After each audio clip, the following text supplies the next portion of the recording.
말씀의 은혜를 나누겠습니다. 지난주에 제 딸이 제게 와서 노래를 하나 들려줬어요. 이 노래가 8호 감방의 노래입니다. 8호 감방의 노래라고 하는 거예요. 여기 K-팝 스타 출신인 안예은이라고 하는 가수가 여기 서대문 그 형무소 거기 복도에서 이렇게 노래하는 장면이더라고요. 여기 8호라고 하는 이제 뭐 1호, 2호, 3호 이렇게 각 방마다 번호가 있는데 그 8호 감방에 과거에 유관순 열사가 거기에 이렇게 수감이 된 거예요. 그 8호 감방에. 유관순 여사뿐만 아니라 한 6명 해서 그 조그마한 감방 안에 7명의 여성들이 그 3.1 만세 운동을 불렀다고 하는 이유만으로 이렇게 수감이 되고 또 모진 고문을 당하고 그리고 유관순 열사는 여기서 이 옥살을 하죠. 순국을 합니다. 그 아주 어린 나이에. 그래서 이번에 그 기념이 100년이 흘렀잖아요. 지금 100년의 세월이 흘렀어요. 그래서 1919년에 3월 1일 바로 어제가 100년 되는 날이었죠. 그것을 기념해서 이 8호 감방의 노래라고 하는 이 노래가 만들어지게 되고 또 이렇게 불려지게 됐는데 제 아이가 이 노래를 어제 열심히 부르더라고요. 마치 유관순 열사가 된 것처럼. 이 8호 감방의 노래는 그 유관순 열사와 또 그 같이 수감됐던 여제수들이 불렀던 노래래요. 그 불렀던 노래가 이 고증을 거쳐서 100년 만에 다시 이렇게 일반에 공개가 되고 이렇게 가수가 이렇게 음반으로 노래하게 되는 안예은이라고 하는 이 가수가 이 노래를 불렀습니다. 이것을 이렇게 고증하고 하는 데서 이 가사가 이래요. 가사가 처음에 이렇게 그 당시에 살던 분의 그 이제 아드님 것 같아요. 아들도 한 80세 뭐 거의 돼요. 이분이 이제 기억을 더듬어서 그때 불렀던 노래를 이렇게 적은 거예요. 여기 보면은 진중이 7이 진흙색 일복 있고 제가 노래를 가사가 이렇습니다. 진중이라고 하는 것은 보니까 그 제수들을 이렇게 부르는 말이래요. 그러니까 그 제수 7이 진흙색 일복, 제수복을 입고 두 무릎 꿇고 앉아 주님께 기도할 때 그 하나님께 기도하는 거죠. 주님께 기도할 때 접시 2개, 콩밥덩이, 창문 열고 던져줄 때 사람은 7인데 접시 2개, 콩밥덩이 담아서 이렇게 던져줄 때 피눈물로 기도했네. 피눈물로 기도했네. 그 나라 잃은 서름 그리고 나라의 독립을 위하여 만세운동을 하는데 붙잡혀서 그 감옥에서 모진 고초를 당할 때 그들이 하나님께 기도한 거예요. 주님께 기도한 거예요. 나라의 독립을 위해서. 피눈물로 기도한 거예요. 그 서름. 왜 3.1운동이 일어났을까? 여러분 왜 3.1운동이 일어났다라고 생각을 하세요? 3.1운동이 일어나게 된 배경이 뭔가요? 아주 그 가장 큰 결정적인 사건이 있었어요. 그 전에. 3.1 만세운동이 일어나게 그 전에 3월 1일이잖아요. 근데 1월 말에 무슨 일이 있었냐면 우리나라의 왕이 돌아가신 거예요. 근데 자연사로 돌아가신 게 아니었어요. 그 내용을 이렇게 읽어보니까 우리 나라를 팔았던 그 을사오적이라고 있죠. 그 가운데 대표적인 사람이 이완용이잖아요. 이완용의 지시를 받은 한 궁녀가 식혜를 고종 황제한테 줬대요. 고종 황제가 그 식혜를 먹고 복통을 일으켜서 얼마 안 있다가 돌아가셨다는 거죠. 고종 황제가 승하한 것이 1월 20 며칠이에요. 그래서 사람들은 고종 황제가 독사를 당했다. 그냥 돌아가신 것이 아니라 아마도 거기에 뭔가 독을 넣어가지고 고종 황제를 시해한 것이다. 사람들이 그렇게 하니까 나라 이런 것도 쓸 텐데 우리나라의 왕이 어떻게 일본 놈들한테 독사를 당했다. 그러니까 전 국민이 들고 일어난 거예요. 어떻게 우리나라 왕이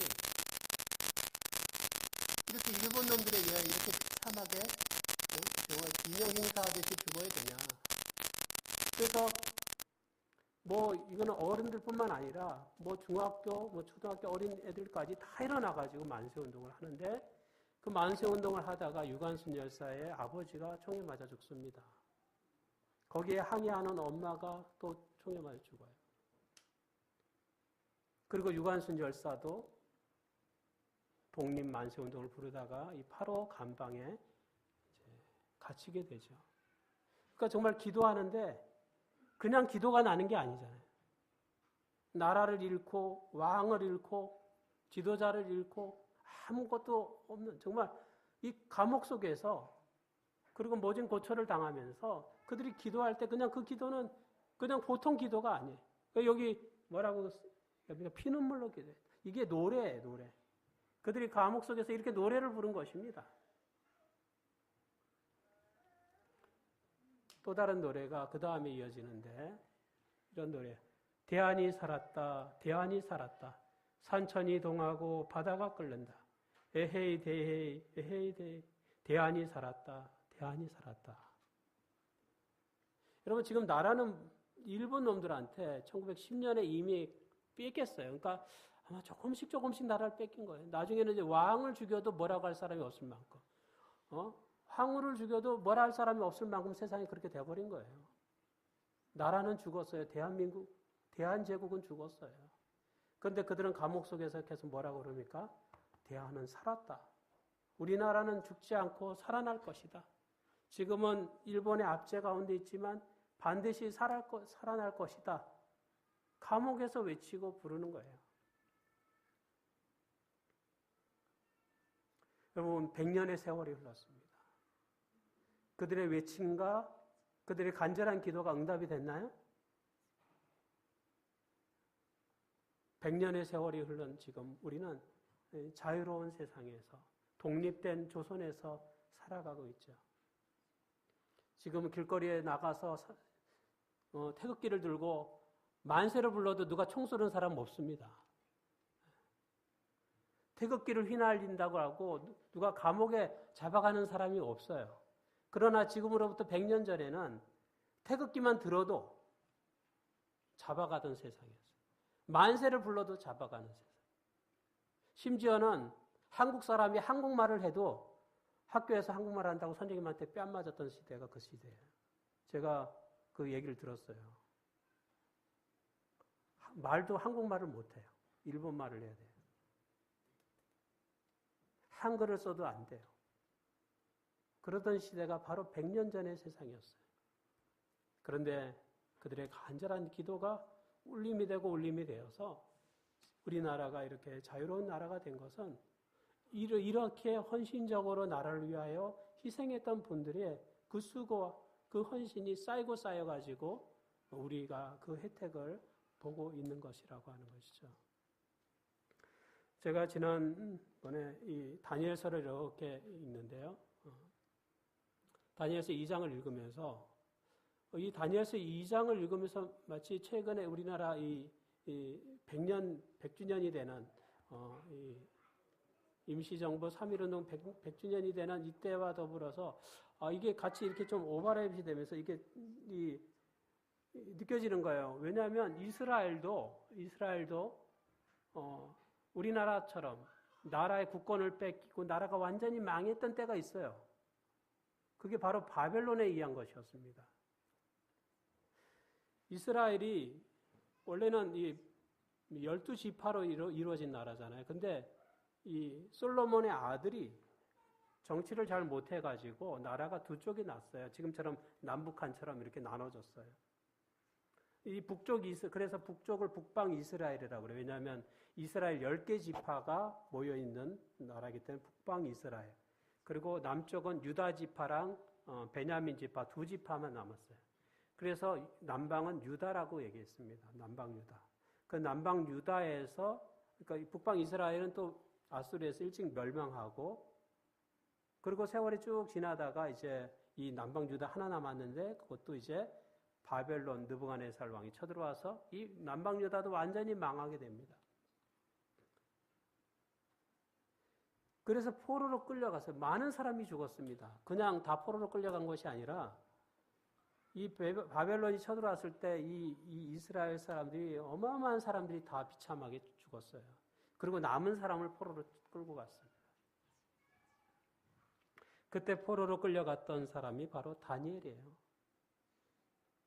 그러니까 우리나라가 이 유관순 열사가 나라를 잃어버리고 독립만세를 부르다가 감옥에 잡힌 것처럼, 포로로 잡힌 것처럼, 또는 그렇게 수감된 것처럼 다니엘도 어찌 보면 그의 삶이 나라를 잃어버리고 나라가 완전히 망하고 먼 이국 땅에 포로로 잡혀온 그런 비참한 신세 가운데 처해 있었다라고 하는 것입니다. 이스라엘은 완전히 망했어요. 그 바벨론은 세계에서 미국처럼 아주 강대국이 되었습니다. 근데 하나님께서 이미 싸움이 끝나버린 것 같은 그때에 하나님께서 아주 이상한 꿈을 이 바벨론의 왕에게 심어주십니다. 여기 성경에 보면 이렇게 기록하고 있습니다. 바벨론의 왕의 이름은 느부갓네살이에요. 여기 느부갓네살이 다스린 지 2년이 되는 해에 느부갓네살이 꿈을 꾸고 그로 말미암아 마음이 번민하여 잠을 이루지 못한지라. 도대체 어떤 꿈을 꿨는지, 그 악몽을 꾼 것 같아요. 그 꿈이 뭔지는 모르겠는데 그 마음속에 굉장히 괴로움을 줬다는 거죠. 여기 번민했다라고 얘기해요. 잠을 이루지 못했다고 해요. 여러분, 잠을 이루지 못한 적이 있으신가요? 어떤 일이 고민이 돼갖고 잠을 이루지 못한 적이 있으세요? 저도 예전에 하도 뭔가가 고민이 돼가지고 잠을 이루지 못한 적이 있어요. 밤새 이 생각 저 생각 하다가 날이 정말 새더라고요, 아침에. 여러분, 웬만한 고민 가지고는 밤에 잠을 이루지 못하거나 그러지는 않습니다. 밤에 피곤하니까 그냥 잠이 들죠. 그냥 쓰러져 자게 되는데, 너무 심각한 거는 정말 잠도 오지 않을 뿐만 아니라 밥 먹을 생각도 안 나고 막 괴로울 때가 있어요. 이 바벨론의 왕이 사실은 뭐 전 세계 최강대국이고 모든 걸 다 지배하고 전쟁에 나가면 연전연승하는데 걱정할 게 하나도 없어요, 사실은. 최고의 왕인데 이 왕을 괴롭히는 게 있었는데 어떤 꿈을 꿨는데 그 꿈 때문에 너무 괴로운 거예요. 잠을 자지 못할 정도로 괴로운 거예요. 그래서 몇 날 고민하다가 도저히 안 되겠다 생각해서 이제 그 바벨론에 아주 똑똑하다고 하는 모든 박사들을 다 불러 모이게 하고 그 박사들에게 자기의 꿈을 자기가 꾼 꿈을 밝혀내라고 얘기를 합니다.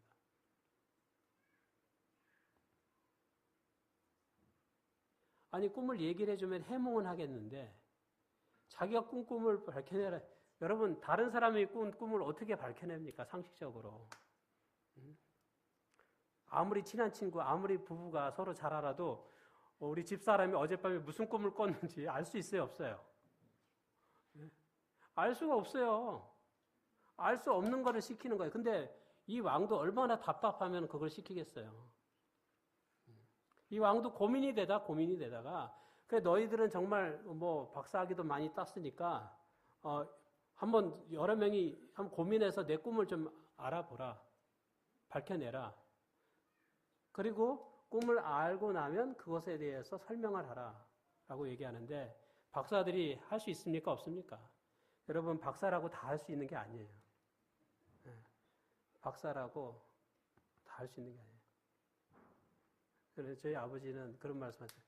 아버지는 박사라고 다 잘하는 줄 알았대요. 근데 만나보니까 그렇지 못하대요. 자기보다 못한 게 있더래요.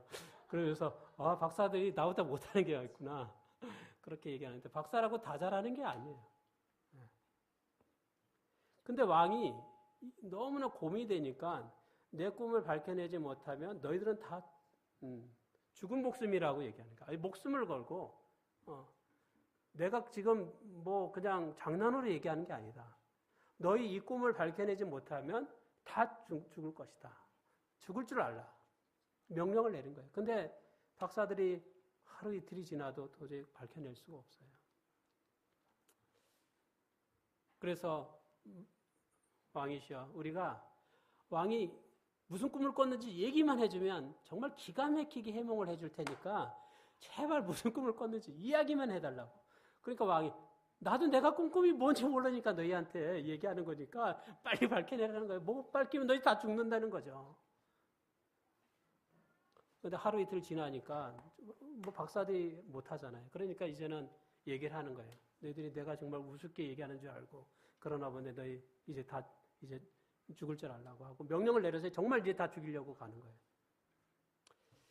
근데 왕이 그 박사들만 죽이면 되는데 박사들만 죽이는 게 아니라 옛날에는 법이 무서워서 3족을 멸하고 뭐 9족을 멸하고 그러잖아요. 그러면은 당사자는 잘못했으니까 뭐 처벌을 받는 게 맞는데 당사자의 뭐 9족이면 몇 촌까지 갑니까? 뭐 주변 사람 다 죽이겠다는 거 아니에요. 그러니까 그 주변 사람은 억울하잖아요. 자기는 뭐 한 게 없는데 그냥 윗사람이 잘못해서 죽는 거예요. 근데 그 죽을 사람들 가운데 누가 포함됐어요? 성경에 보니까 다니엘도 포함된 거예요. 여러분 다니엘 입장은 얼마나 황당합니까? 왕이 자기한테 뭐 물어본 것도 아니고 여기 보니까 그러니까 다니엘은 내가 왜 죽는지도 모르고 죽을 뻔했어요. 그렇죠? 다니엘은 내가 왜 죽어야 되는지도 모르고 죽을 뻔했어요.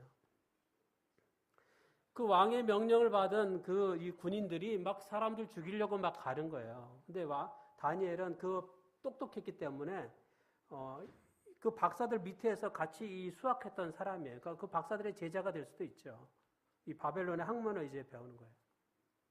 똑똑한 애들은 포로로 잡아왔지만 그들은 똑똑하기 때문에 이 나라 발전에 기여하도록 그 대학이나 아주 이런 데서 가르친 거죠. 그러니까 그 박사들의 밑에 제자들까지 다 죽이는 그런 명령을 내린 거예요.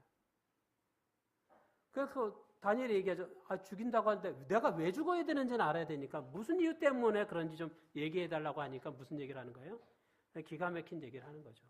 왕이 뭔 꿈을 꿨는데 그 꿈을 밝혀내지 못해서 박사들도 죽고 너도 죽는다는 거죠. 얼마나 억울해요. 나라가 망해가지고 포로로 잡혀서 그 먼 길까지 끌려와서 이제 뭔가 좀 해보려고 하는데 뭐예요? 왕이 어떤 꿈 때문에 내가 죽게 되니까 얼마나 답답하니까. 기가 막힐 노릇이죠. 여러분, 신앙이라고 하는 게 내가 신앙을 갖고 있지만 때로 내 주변 여건이나 이런 것 때문에 신앙을 잃어버리는 사람이 참 많습니다. 갑자기 어려운 일이 터지거나 어떤 큰 질병을 앓거나 그러면 그 하나님을 원망하고 하나님을 저주하고 그 신앙을 흔들리는 사람이 있어요. 이스라엘이 멸망하고 그 이스라엘 사람들한테는 성전이 불탄다고 하는 건 상상 못할 일이에요. 왜냐하면 성전에 누가 계시는 곳이에요? 하나님이 계시는 곳이에요. 매일 거기서 예배가 드려지는데 그 성전이 불탄다고 하는 건 하나님은 어떻게 살아계시는데 성전이 불탈 수가 있어요. 그러면 하나님이 그것들을 막든지 물리치든지 해야지. 근데 성전이 불타고 이스라엘 그 예루살렘 성벽이 다 무너지고 하나님 믿는 백성들이 다 비참하게 죽었을 때 대부분의 많은 사람도 모두 죽은 거예요? 신앙도 죽어가는 거예요. 신앙도. 하나님이 살아계시면 어떻게 이런 일이 벌어질 수 있느냐 이렇게 얘기하겠죠. 근데 다니엘은 그 먼 나라까지 포로로 잡혀갔지만 그 신앙이 죽지 않은 거예요. 그 신앙이 죽지 않으니까 그 위급한 때 뭔 생각을 해요? 하나님은 문제를 해결해 주실 수 있지 않을까? 하나님은 내 기도를 들어주시지 않을까? 그래서 다니엘은 친구들과 같이 모여서 이제 그룹 기도를 하는 거예요. 기도를 하는 거예요. 하나님, 저를 정말 불쌍히 여겨주세요. 저를 정말 살려주세요. 여기도 얘기하죠. 이에 다니엘이 자기 집으로 돌아가서 그 친구 하나냐와 미사엘과 아사라에게 그 일을 알리고 하늘에 계신 하나님이 이 은밀한 일에 대하여 불쌍히 여기사 다니엘과 친구들이 바벨론의 다른 지혜자들과 함께 죽임을 당하지 않게 하시기를 그들로 하여금 구하게 하니라. 그럼 불쌍히 여겨달라고 하는 표현이 참 중요합니다. 성경에 보면 불쌍히 여겨달라고 하는 표현들이 가끔 나와요. 하나님께 간절히 기도하는 가운데 하나님 저를 불쌍히 여겨주세요. 저를 긍휼히 여겨주세요. 여러분 기도 가운데도 이러한 기도를 많이 하시게 되기를 바랍니다. 하나님 불쌍히 여겨주세요. 그러면 하나님께서 자비에 자비를 더하세요. 은혜에 은혜를 더하세요. 아니 왕도 해결하지 못하고 박사들도 해결하지 못하는 것을 이 포로로 끌려왔던 이 젊은 다니엘이 어떻게 해결하겠어요? 할 수 없는 일이에요. 꿈을 이야기해 준다 할지라도 설명도 못할 일인데 하나님께 기도하는 거예요. 그게 뭔지도 모르지만 하나님 제게 가르쳐 주세요. 제게 알려주세요. 여러분 왜 하나님께서 느부갓네살에게 꿈을 심어주셨을까요? 저는 그 꿈을 통하여 분명한 것을 깨닫게 됩니다. 나라가 망하고 백성들이 다 처참하게 죽어가고 그리고 포로로 끌려왔지만 하나님은 죽지 않고 여전히 살아계신다라고 하는 것을 보여주고 있습니다. 그리고 바벨론 왕이 그 다니엘의 그 꿈에 대한 이야기를 딱 듣고 나서 한 행동이 뭐예요? 하나님은 살아계시는구나. 여러분 이 바벨론에 보면은 거대한 신전이 있습니다. 근데 그 신전의 특징은 뭐냐면 그 자기들이 믿는 신만 갖다 놓은 것이 아니라 자기들이 다른 나라 민족들을 점령하고 정복할 때 그 나라의 신을 갖다가 또는 그 나라의 신상을 갖다가 자기 신전에다가 딱딱 전시를 해놨어요. 그 모습, 이 과거의 사람들은 무슨 생각을 가졌냐면 전쟁을 하면요 우리나라 사람과 그 나라 사람이 전쟁한다라고 생각을 하는데 그뿐만 아니라 우리나라 신과 저 나라의 신이 싸운다라고 생각을 했어요. 그래서 바벨론 나라랑 이스라엘하고 싸워가지고 바벨론이 이기면 어느 신이 이긴 거예요? 이스라엘하고 바벨론하고 싸워가지고 바벨론이 이기면 바벨론 군인이 이긴 것도 있지만은 바벨론 신이 이스라엘 신을 이겼다라고 생각을 했습니다. 그래서 점령을 하면 그 나라 신상들을 갖다가 전시한 것이 바로 이 바벨론 그 신전의 특징이었어요. 근데 이스라엘은 예루살렘 그 성전 안에는 신상이 없잖아요. 신상을 섬기질 않잖아요. 하나님 신상. 그 우상이잖아요. 우상. 우상이 없잖아요. 신전에는. 그러니까 뭘 갖고 간 거예요? 그 신전의 도구들을 갖고 간 거예요. 뭐 밥그릇, 숟가락, 뭐 젓가락, 접시 이런 거를 가져간 거예요. 그 바벨론의 마지막 왕이 그 하나님께 제사 지내고 예배 드리는 그 잔에다가 술 따라 먹다가 죽은 거잖아요. 그러니까 이 느부갓네살 왕도 이스라엘의 신을 자기가 점령하고 이긴 거라고 바벨론의 신이 이겼다라고 생각을 했는데 꿈을 꾸고 꿈을 해몽을 들어보니까 하나님께서 여전히 살아계시고 그분은 패하지 않았다.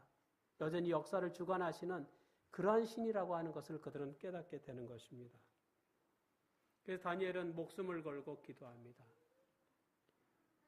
그리고 하나님께서 왕에게도 보이지 않고 박사들에게도 보이지 않았던 그 꿈을 설명하게 되는데 그 꿈 속에서 어떤 이야기를 합니까?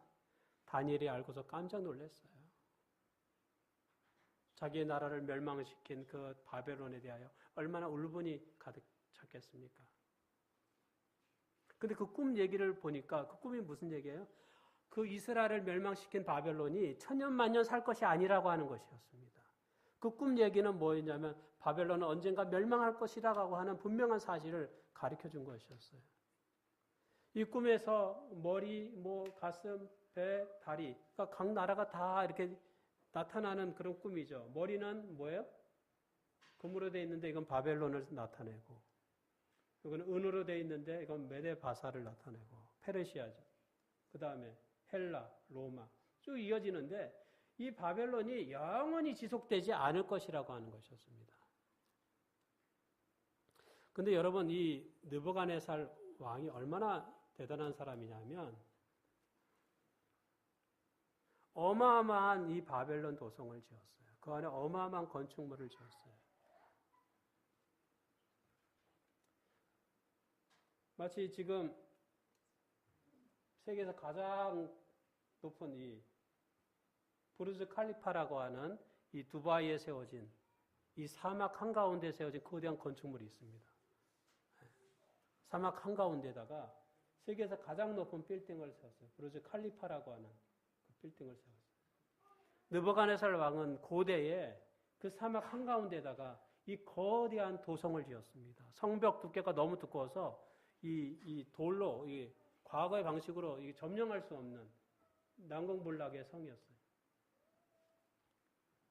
느부갓네살 왕은 바벨론, 그 다음에 메데파사, 그 다음에 헬라, 알렉산더 대왕이 나타나죠. 알렉산더 대왕이 여기를 점령했을 때 그 벌써 100년 이상 세월이 흘렀는데도 이 바벨론 도성이 너무 아름답고 너무 장관이어서 이 바벨론 도성을 헬라 제국의 수도로 삼으려고 했습니다. 그만큼 바벨론, 느부갓네살 왕이 세웠던 이 바벨론이라고 하는 도성, 어마어마한 건축물이었어요. 자기 나라를 거의 완성해 놓고 생각했습니다. 내가 세운 이 나라가 천년 만년 계속 되기를 간절히 소망했어요. 그러나 하나님은 꿈을 통하여, 계시를 통하여 그 나라가 지속되지 않을 것이라고 했어요. 바벨론이 망한다고 하는 뜻은 뭐예요? 이스라엘 백성들의 포로가 끝난다라고 하는 것을 나타내는 것이었습니다. 내 나라의 독립이 이루어질 것이라고 하는 것을 나타내는 것이었어요. 그래서 이 다니엘은 그 꿈을 그냥 그 꿈속에서 나타난 하나님의 기별이 무엇인가를 생각하고 깜짝 놀라게 됐어요. 이 꿈은 바로 바벨론 왕이 꿔야 될 꿈이 아니라 자신들이 꿔야 될 희망이었고 꿈이었던 것입니다. 이 포로로 잡혀온 지 얼마 되지 않은 그때에 이제 이 바벨론이 천년만년 계속되는 것이 아니라 언젠가는 이 나라가 망하고 너희가 고국으로 돌아갈 때가 있을 것이다 라고 하는 하나의 메시지고 기별이었습니다. 저는 이 내용들을 보면서 우리나라의 삶의 모습들을 또 함께 우리 과거에 일본에 점령돼서 정말 우리나라의 독립을 위하여 얼마나 많은 사람들이 기도하고 했을까라고 하는 부분들을 생각해 보게 됩니다. 일제시대 당시에 기독교의 인구는 전체 인구에 얼마 되지 않는 아주 적은 퍼센트, 5% 내지 10%도 안 되는 작은 인구 비율을 가졌는데 그들 가운데 많은 사람들이 독립운동에 뛰어들었습니다. 특별히 우리 교회는 굉장히 많은 어려움을 당했어요. 우리 교회 기별 자체가 바로 이 다니엘서 기별이 뭡니까? 한 제국이 계속 가지 않는다는 거죠. 일본이 우리나라를 지배하고 있는데 이 일본의 지배가 지속되지 않을 거라고 하는 것이 우리 교회의 기별이었어요. 우리나라의 예언을, 우리 이 재림교회는 그래서 다른 교단보다도 더 많은 박해를 받고 교회가 해산다고 그 일본 경찰도 계속 얘기를 하죠. 일본의 제국이 얼마나 계속될 거냐. 우리는 오래 가지 않는다라고 하는 거죠. 그게 우리 기별 가운데 있는 거예요. 그래서 교회가 해산되고 많은 고초를 당하는 그러한 일들이 있었습니다. 하나님께서는 느부갓네살 왕의 꿈을 통하여서 너희가 세운 그 나라가 지속될 것이 아니라 하나님께서 세우는 나라가 있을 것인데 그 나라가 영원히 지속될 것이다 라고 얘기합니다. 다니엘 2장 44절에 이 여러 왕들의 시대에 하늘의 하나님이 한 나라를 세우시리니 이것은 영원히 망하지도 아니할 것이요 그 국권이 다른 백성에게로 돌아가지 아니할 것이요 도리어 이 모든 나라를 쳐서 멸망시키고 영원히 설 것이다. 하나님께서는 영원히 세워질 나라에 대하여 이야기합니다. 다니엘이 하루에 3번씩 그가 기도했어요. 그가 창문을 열고 어느 방향을 향해서 기도했습니까?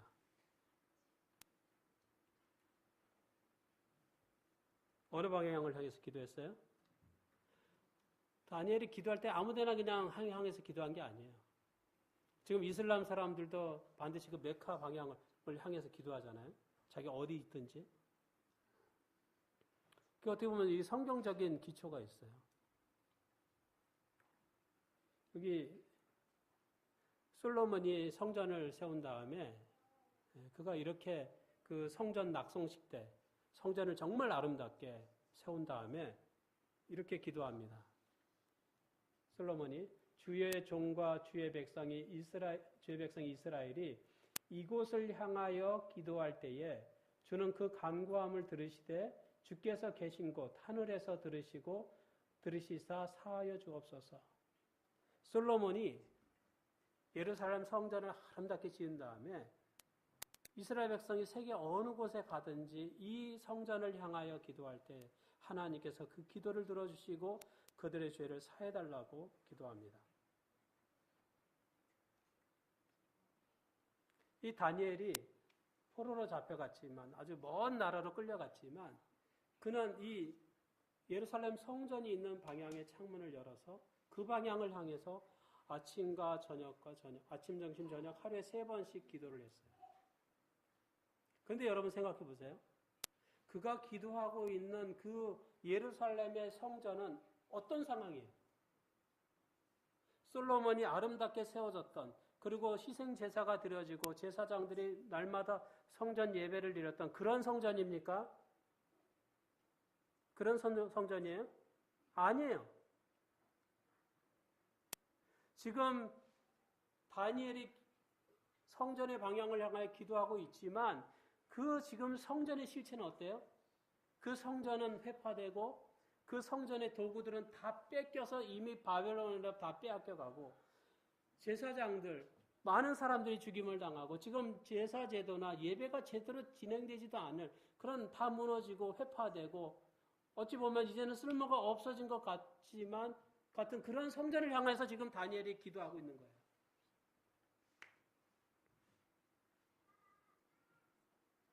나라가 망했다고, 성전이 회파됐고 불타버렸다고, 그래서 하나님도 동시에 불타버리고 없어진 게 아니에요.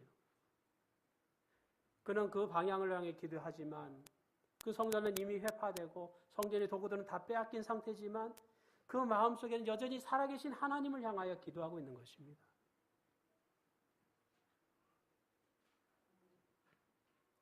여러분, 하나님께서는 성전에 갇혀 있는 분이 아니에요.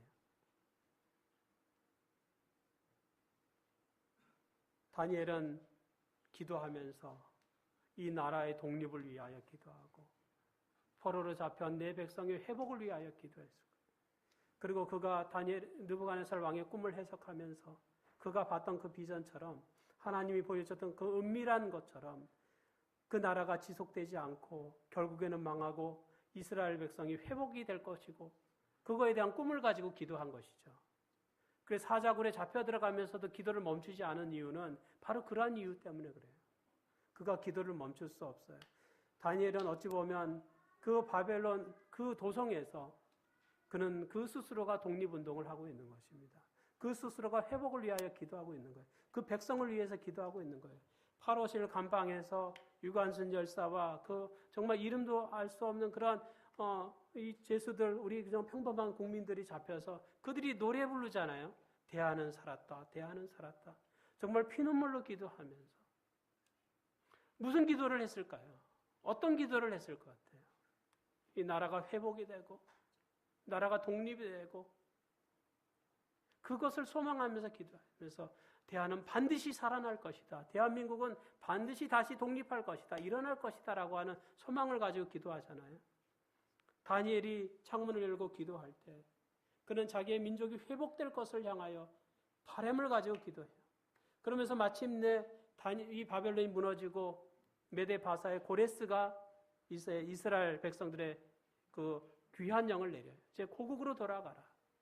다시 들어가서 그들은 가장 먼저 하는 것이 성전을 회복하는 일부터 하게 된 것입니다. 시편에 보면 시편 126편에 보면 그들이 포로 생활에서 풀려나서 이제 고국으로 돌아갔을 때의 심정, 그것이 시편에 이렇게 기록되어 있습니다. 성전에 올라가는 노래, 여호와께서 시온의 포로를 돌려보내실 때에 우리는 꿈꾸는 것 같았도다. 그때에 우리의 입에는 웃음이 가득하고 우리의 혀에는 찬양이 찼었도다. 그때에 문나라 가운데서 말하기를 여호와께서 그들을 위하여 큰 일을 행하셨다 하였도다. 그들은 꿈꾸는 것 같았다라고 하는 거예요. 내가 이 포로의 생활에서 풀려나서 정말 이 자신의 우리나라 고국으로 조국으로 돌아갈 때 그 기분이 꿈꾸는 것 같았다. 8.15 해방을 맞이했을 때 우리 대한민국 국민들은 뭘 느꼈을까요? 정말 꿈꾸는 것 같지 않았을까요? 사람들이 다 일어나서 만세를 부르고 막 태극기를 휘날리고 1919년에는 태극기 휘날리면 잡혀가서 총에 맞고 총살당하고 그러한 시대였는데 8.15 해방이 되니까 막 나가서 대한민국을 외쳐도 아무도 잡아가는 사람이 없는 거예요. 꿈꾸는 것 같은 거죠. 근데 여기 이 시편에 그 다음 마지막 부분에 보면 이런 말씀이 기록되어 있습니다. 눈물을 흘리며 씨를 뿌리는 자는 기쁨으로 거두리로다. 울며 씨를 뿌리러 나가는 자는 반드시 기쁨으로 그 곡식단을 가지고 돌아오리로다. 울면서 씨를 뿌리는 자. 8.5실 감방에 갇혀가지고 모진 고문과 학대를 당하면서도 눈물로 기도하고 눈물로 씨를 뿌리는 그들의 수고와 헌신들이 쌓이고 쌓여서 마침내 우리나라의 독립이 일어나고 또 자유로운 나라가 회복이 된 그 놀라운 사실이 일어난 거죠. 다니엘의 창문을 열고 사자굴에 잡혀 들어가 죽을 고비를 몇 번씩 넘기면서도 여전히 기도하면서 눈물로 통회하면서 애통하면서 그들이 눈물의 씨를 뿌릴 때 그것이 쌓이고 쌓여서 이스라엘의 회복이 이루어진 것처럼 우리나라의 독립이 이루어지고 우리나라의 회복이 이루어지고 그런 놀라운 사건들이 일어난 것입니다. 그런데 하나님께서는 그 꿈을 통하여 우리가 현실 속에서 일어나는 나라의 회복뿐만 아니라 우리가 세워져야 될 결코 망하지 않을 영원한 나라를 위하여 그 꿈을 우리에게 주셨다라고 하는 것입니다.